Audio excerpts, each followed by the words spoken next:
বন্ধু, আজ আমি এমন একটা বিষয় নিয়ে কথা বলতে চাই যা আমাদের জীবনের সঙ্গে সরাসরিভাবে জড়িত, আর সেটি হলো জল। বিশেষ করে এই প্রচণ্ড গরমের সময়ে আমরা সবাই বুঝতে পারি এক ফোঁটা জলের কত বড় মূল্য। একটা কথা ভাবুন, আমরা যখন কল খুলে রাখি বা কলের দ্বারাতে কোনো কিছু কাজ করি, মানে জল আমরা ব্যবহার করি, কিংবা কখনো আমরা কল খুলে রেখে অযথা নষ্ট করি, আবার গাড়ি ধোয়ার জন্য অনেক জল ব্যবহার করি, এরকম হাজার হাজার উদাহরণ আছে। তখন হয়তো মনে হয় এতে আর কি হবে, কিন্তু সত্যিটা হলো এই ছোট্ট ছোট্ট অপচয় একদিন বড় সমস্যায় পরিণত হয়।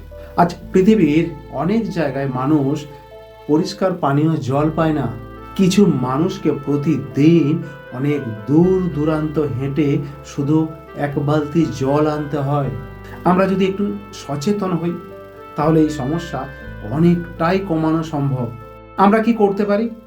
প্রথমত, অযথা কল খুলে রাখবো না। দ্বিতীয়ত, বৃষ্টির জল সংরক্ষণ করার চেষ্টা করব। তৃতীয়ত, গাছ লাগাবো এবং প্রকৃতিকে রক্ষা করব, কারণ গাছ ও জল একে অপরের সঙ্গে গভীরভাবে জড়িত। বন্ধু, জল শুধু আমাদের তৃষ্ণা মেটায় না, জল আমাদের জীবন। জল ছাড়া কৃষি নেই, জল ছাড়া প্রকৃতি নেই, জল ছাড়া জীবনও নেই। তাই আজ আমাদের সবার একটি ছোট প্রতিজ্ঞা করা দরকার। আমরা জল অপচয় করব না, জল সংরক্ষণ করব এবং অন্যদেরও সচেতন করব। মনে রাখবেন, আজ আমরা যদি এক ফোঁটা জল বাঁচাই, আগামীকাল সেই জলই হয়তো কারো জীবন বাঁচাবে। আর হ্যাঁ, দেখতে থাকুন সমীর পণ্ডিত মোটিভেশন।